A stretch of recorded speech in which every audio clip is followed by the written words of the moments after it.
You ask Tiger to calculate. This deals with linear inequalities with one unknown. The final result is x equal or smaller than 6. Let's solve it step by step. Group all constants on the right side of the inequality. Subtract 12 from both sides.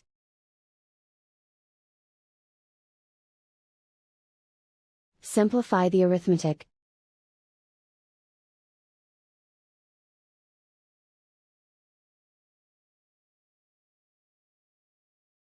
Isolate the x. Divide both sides by 3.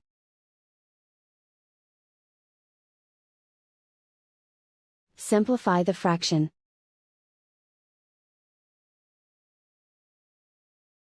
Find the greatest common factor of the numerator and denominator.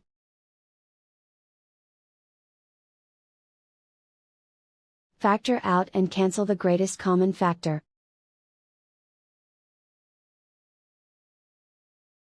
Plot the solution on a coordinate grid.